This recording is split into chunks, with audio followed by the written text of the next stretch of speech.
Ni sa bulu bina kana turna kini marama ni bulu bina kana dor bo kini mone lewa. Ni sa bulu bina kana ngone en do tale no ngone wa wa katalau en mataka en dai.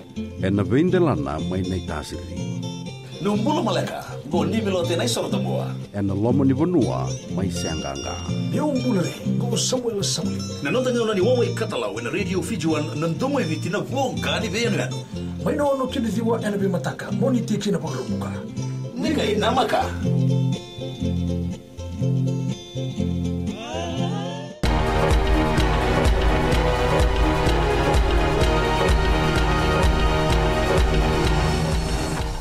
Isambulu vinaka sai kwengo na waleleka nino nde tukutuku esana seni waidhuri na rara na Albert Park na mbakiongo na andi seni toa ertu warita kana matambosi ni korro suba ni ndondoni na vangara Italia ndura bonubo mena ngarabikin na songo wa mbakiongo ena waidhuri tiko e sona bebo torda ketaki ena rara na Albert Park mesa na watambakin dua saranga ena gito na maki menatiki butaki na takataka ena bulo Pirelli kadhaba ena muani ambakiongo erto ambosi ni kuwa na committee ni public accounts ke na sona ibalisi sedake mai na vitamba ndunduni mateni tu ena buni kena relusubi na ribote ni auditor general mai na runundul kabitu parita ko Biman Prasad na ililuni songo ni na sureti talanga ena ndua na nonroto mbose na ibalisi sedake ni matambose kangaraba na kena baluti na takatanga mbuto ena bebonua ni dakadaka mena dauraka kina na biki so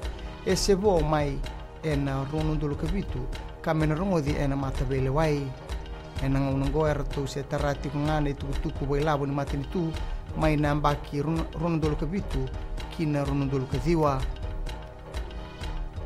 sama itauro Judy Sefkin na tutu ni mata ni Amerika kinondo bonua kana raida telanga lima na matini tu ena was Pasifika barita mai na mona liba ene YouTube na nona sama ending take Sefkin ene tigi buni madongo so mitaki Frankie Reed o Sefkin ene tutungo kasa Tortalo Reed endoni tutu ki Australia kinangito enang andre bi $2.2 million me boy tabikin na team ni biti ena sot in Pacific Games e Papua New Guinea ena bulo Julai e tuno Kathy Wong na bola si sedaki ni timi ni biti ni rato sa daga tiko ba ngumatua kay na matambosi ni gito e na nondo banua se na Fashionok kay na matani tu e na kana songoni na umay labongo e sa wadurtiko e na ngaunongo na programo ni team Fiji Champion karto pesuritiko beir na be kampanya ni bisnisi mersoli e tulnundul nandola e pambauti nirto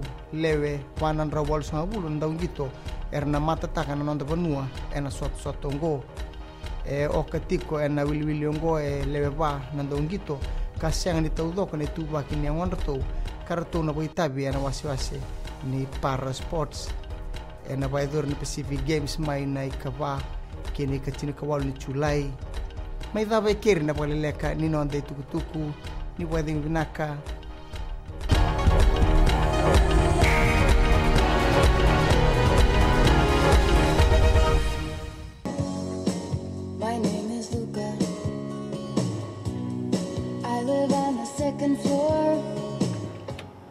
Gold FM, only the classic hits. I hope you're having fun so far. You're listening to The Ride, and I'm Kara, taking you through your afternoon. Stay with me to listen to more awesome classics right here on The Ride. Mulubinaka, for awesome sounds in the afternoon. Wonderful, wonderful classics. Join me on The Ride every weekday right here on Gold FM, only the classic hits from 2 to 7. Just don't ask me.